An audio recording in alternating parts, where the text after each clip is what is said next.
Let's get into it with my next guest. Joining me now is political journalist John Fund.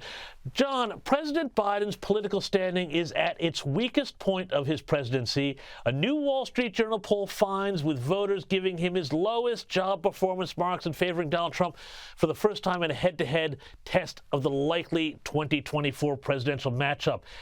More bad news for Biden, but can it get any worse? It just did this morning, James. The Pew Research Center, which is one of the most respected polls in America, found Biden's popularity falling to 33%. That is down 9 points since the beginning of the year. And it's even worse among some groups. Only 61% of Democrats approve of his performance. Among blacks, it's only 52%. Among Hispanics, it is cratered at 33%. If you ask people if they have confidence in Biden on the economy, that's at 36%.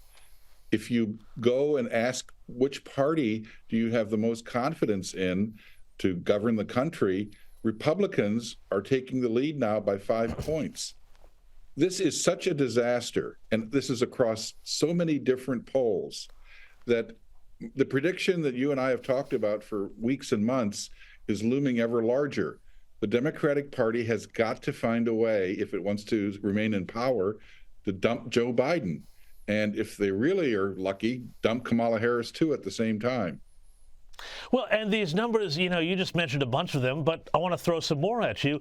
The latest Bloomberg polling numbers shows Trump leading in key swing states: Arizona by 4, Georgia by 6, Michigan by 4, Nevada by 3, North Carolina by 9, Pennsylvania 2, and Wisconsin by 4. So this also would seem to cut against that kind of narrative that Democrats had been putting out there, that they're going to cope with it by, well, look, there's all these states, it's a state-by-state thing, not a national race. But that falls apart too now, doesn't it? Well, it seems that the American people are very divided, but increasingly they're coalescing around one point of view.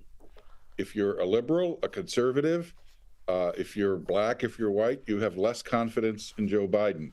And in fact, the one core constituency that he has held on to until now has been people with postgraduate degrees. Most people, you think of doctors and lawyers as postgraduate degrees, but actually we have more sociologists and gender studies, PhDs, and like Dr. Jill, a doctorate of education in the White House. It's a lot more postgraduate degrees in those categories. So the postgraduate community, for the first time in this Pew Research poll, only 48% approve of Biden's performance. I am gobsmacked.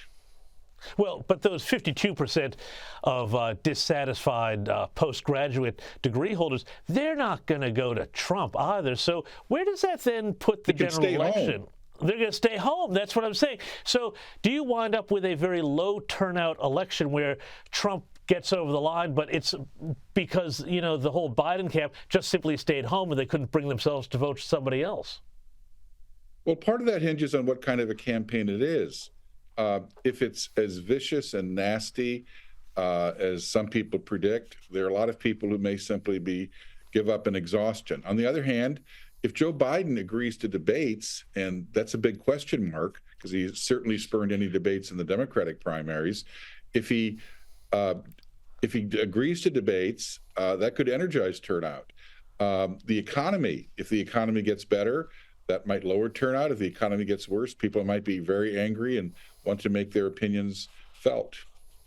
Well, so on that whole question of the economy, we're starting to see some positive signs around interest rates, and yet at the same time, the dream of owning a home, and I think that's the most interesting thing here, because that middle-class compact, which is what politicians have relied on for decades, ever since World War II, that's slipping away, and the monthly average mortgage repayments are now double what they were at the start of the Biden administration. I mean, it would seem to me that most people probably aren't too involved with the policies and the politics one way or the other, but they know that they're hurting, and the things that they were promised feel like they've been taken away from them. Is that where the mood of the country is going?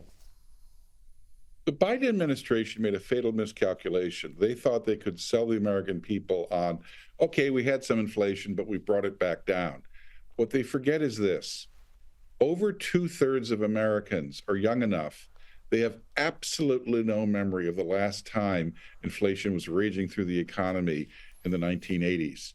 Uh, they have always lived with stable prices, more or less. So suddenly prices spiked and everything went up: gasoline, electricity, used cars, housing, mortgage rates. Well, their perception, and I've talked to many of them, and polls bear this out, their perception is, well, after inflation, prices should go back to before the inflation. In other words, back to 2019 or 2020. Of course, that's not going to happen. That's not how inflation works. We're not going to have deflation. Fed won't do that. So that's why people are so dissatisfied. So when you see mortgage rates going up 90%, this is an event that they have never experienced in their lifetimes. And they're confused and perplexed and angry. John Fund, we're going to have to leave it there. Thank you so much for joining us throughout the year, and we'll see you in 2024. All the best.